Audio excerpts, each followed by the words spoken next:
42장 1절로 13절입니다. 42장 1절로 13절 교독해서 읽도록 하겠습니다. 내가 붙드는 나의 종 내 마음에 기뻐하는 자 곧 내가 택한 사람을 보라. 내가 나의 영을 그에게 주었은즉 그가 이방에 정의를 베풀리라.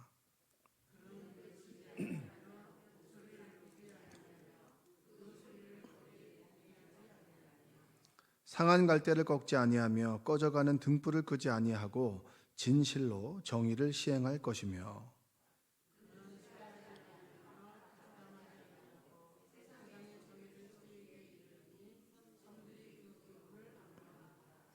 하늘을 창조하여 펴시고 땅과 그 소산을 내시며 땅 위의 백성에게 호흡을 주시며 땅에 행하는 자에게 영광을 주시는 하나님 여호와께서 이같이 말씀하시되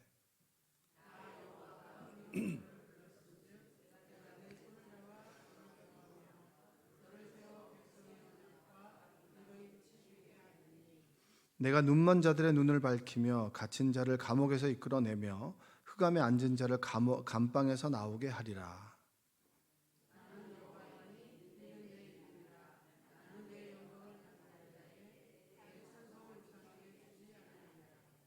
보라, 전에 예언한 일이 이미 이루어졌느니라.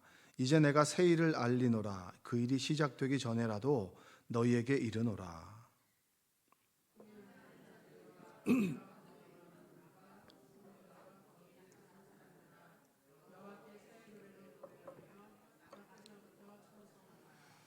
광야와 거기에 있는 성읍들과 게달 사람이 사는 마을들은 소리를 높이라. 셀라의 주민들은 노래하며 산 꼭대기에서 즐거이 부르라.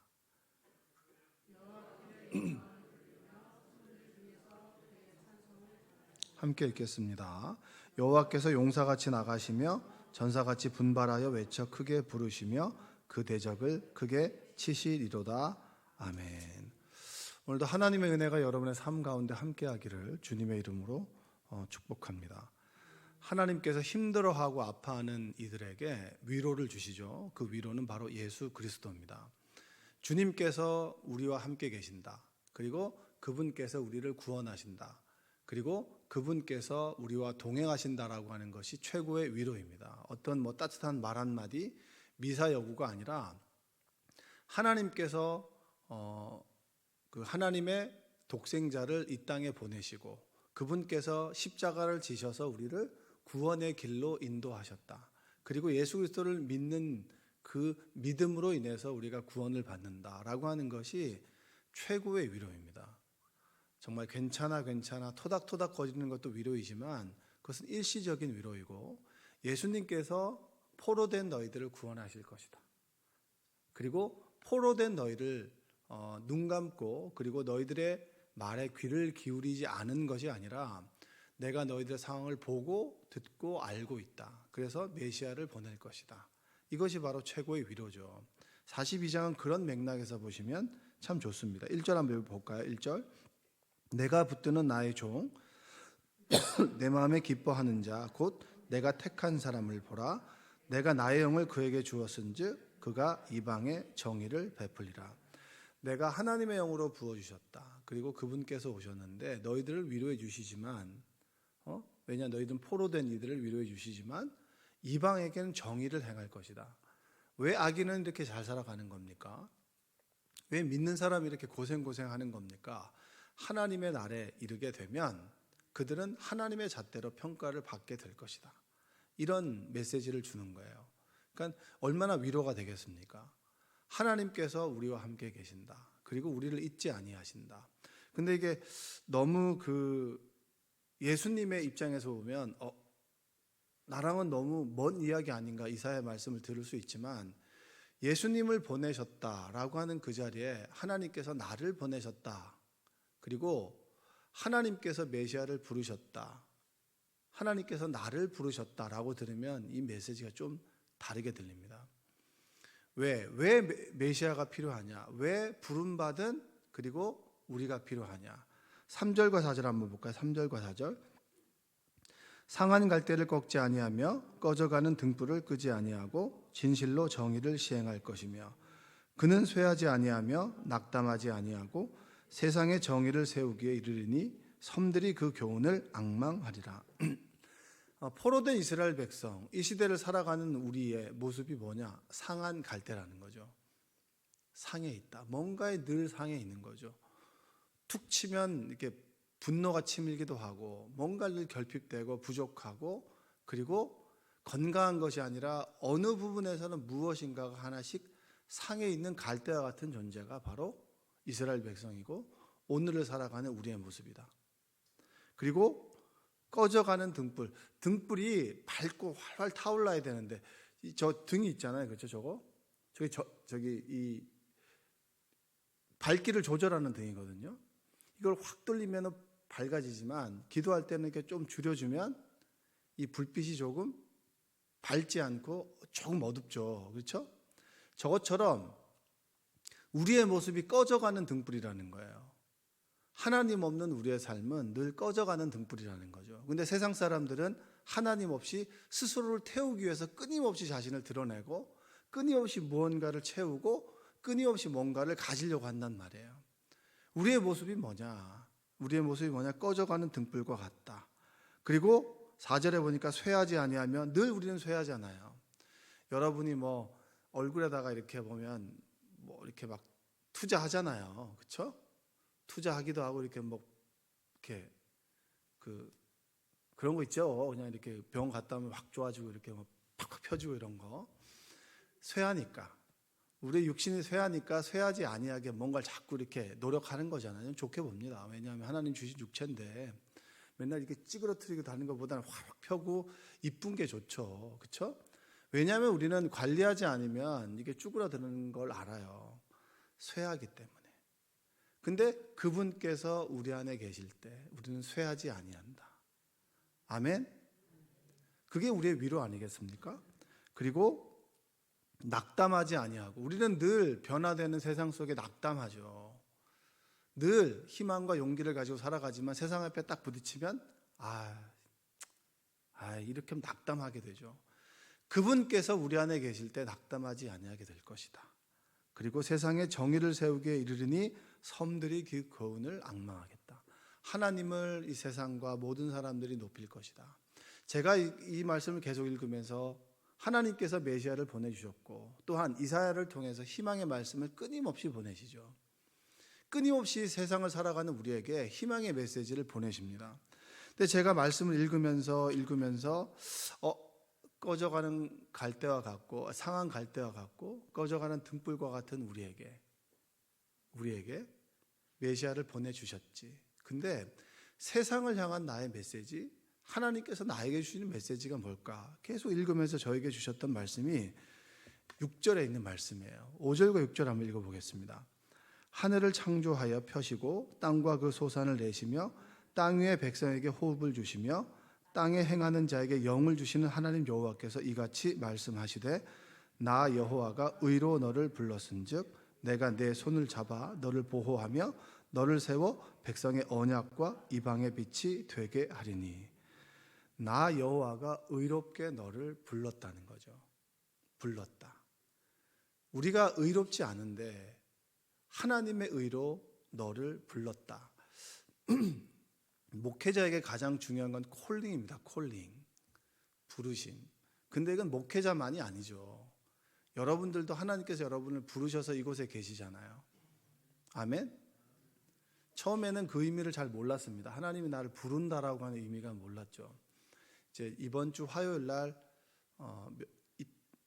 금요일이니까 3일 전에 사실은 저희가 이제 입학 30주년이라 동기들이 모여서 모교에서 30주년 홈커밍 데이를 했습니다.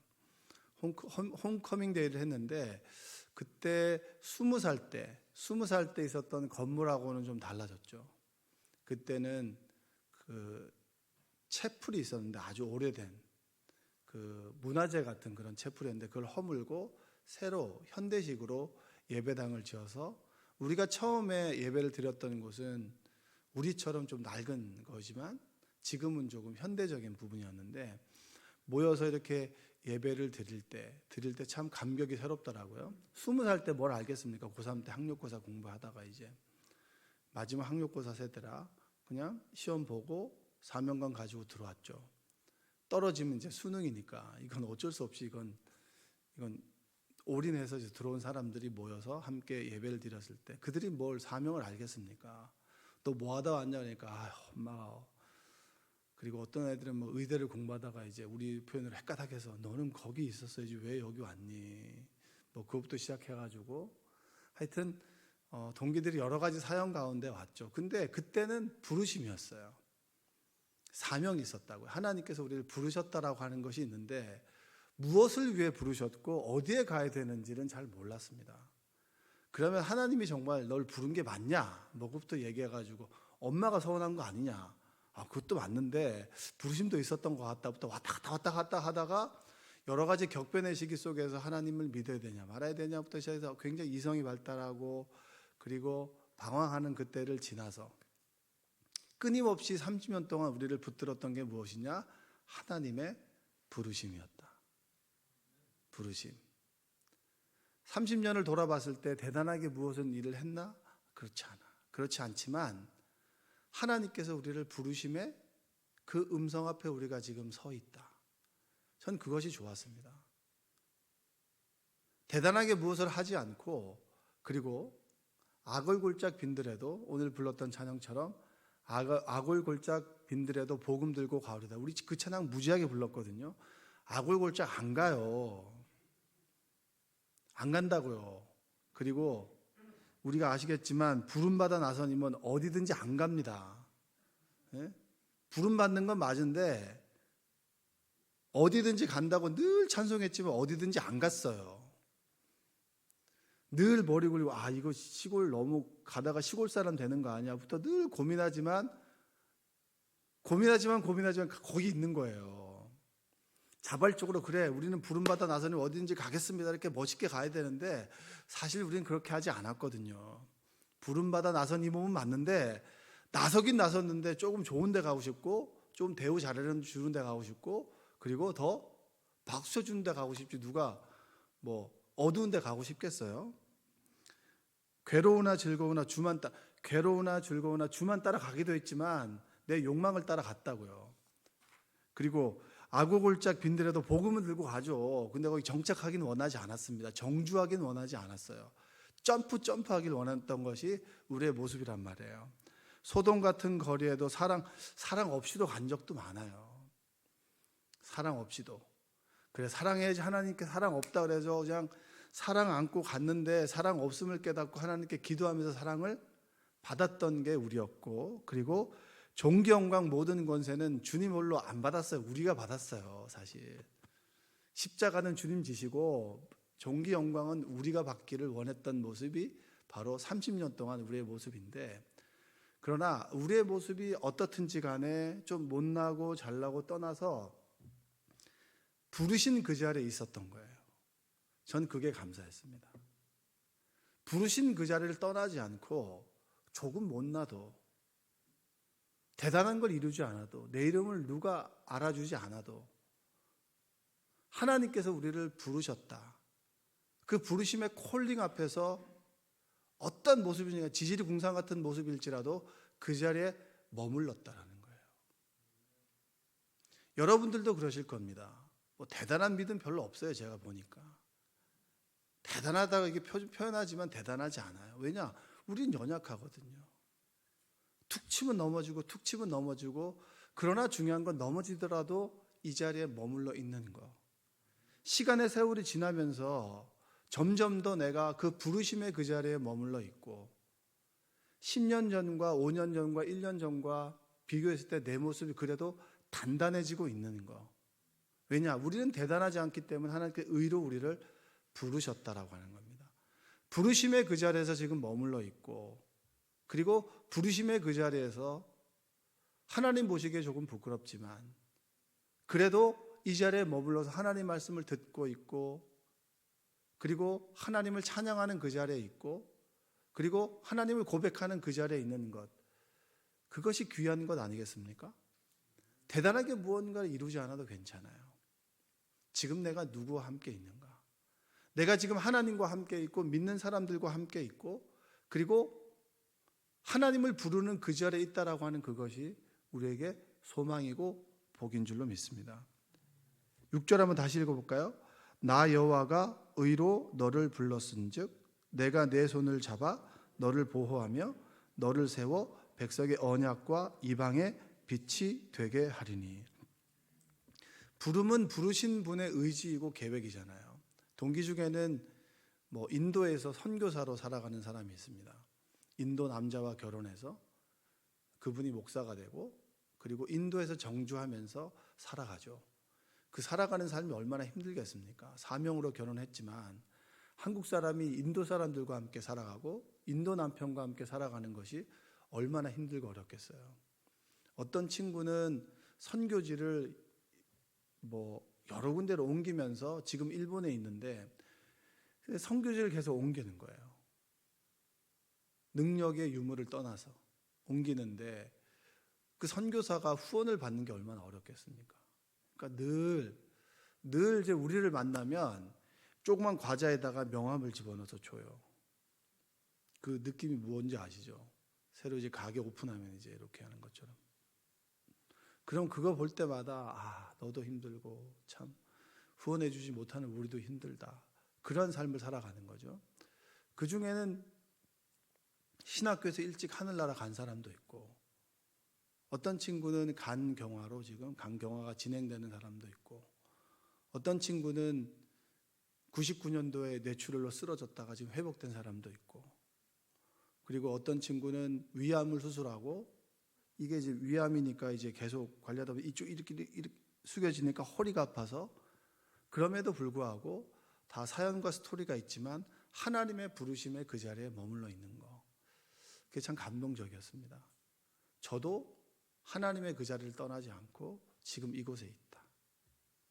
다른 사람이 저를 어떻게 볼지 몰라도 그러나 저는 스스로 내가 하나님의 부르심 그 자리를 이탈하지 않고 그래도 아둥바둥 조금 순종하는 삶을 살려고 이 자리에 머물러 있는 것. 이것이 우리에게 있어서의 보람이 아니겠습니까? 그때 이제 저희가 불렀던 찬양이 주의 은혜라 이런 찬양이었습니다. 그러니까 내 평생 살아온 길 뒤돌아보니 짧은 내 인생길 오직 주의 은혜라. 그 찬양 중에 이런 게 있어요. 달려갈 길 모두 마치고 주 얼굴 볼 때. 근데 그 찬양 부를 때 제가 눈물이 나는 거예요. 달려갈 길을 달려가는데 보기 부끄럽다 이런 거 있죠. 그런 거 아시죠? 여러분은 다 의롭게 사시나 봐요. 달려갈 길을 달려갔는데 이게 열심히 달려오긴 했는데 이거 딱 하나님 앞에 딱 가서 볼 때는 좀 부끄러운 거 그런 느낌 아세요? 한번 생각해 보세요. 이거 평생을 목회를 한다고 살아왔는데 하나님 앞에 딱 섰을 때 넌 누구를 위해 살았니? 넌 뭘 했니? 라고 물어볼 때 선뜻 이거 할 대답이 없는 거 그런 쭈뼛쭈뼛함이 있는 거예요. 그때 제가 하나님께 기도했던 것이 뭐냐면 이겁니다. 제 친구들과 40년이 됐을 때도 죽지 않고 좀 남아 있었으면 좋겠다.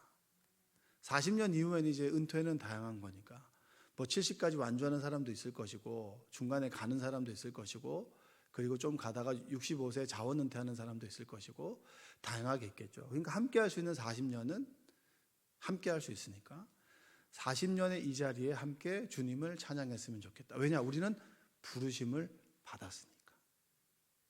부르심의 그 자리를 잊지 않고 하나님 주신 사명을 조금 못해도 그 자리에서 감당했으면 좋겠다.